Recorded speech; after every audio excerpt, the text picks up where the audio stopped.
Ang taas ng bahay namin. Puro ako na lang kasi busy silang lahat. Ala, bakit niyo pinatay yung ilaw? Nagbibideo ako. Ito yung kwarto ko. Pero kaya magulo kasi dito natutulog si Mama Lo. Ayan, tulog na si Mama Lo. Ayan siya. Kanina pa siya tulog. Ito yung kwarto ko. Magulo. Tapos yan. Ayan siya, nagising. Sino yun? Nagising. Nagising. Sino Nagising. yun? Tapos, dito naman, yung kwarto ni Ate Joy.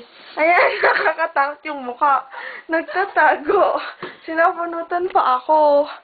Ito yung kwarto nila, Mama. Pinakamakalat. Sobrang kalat.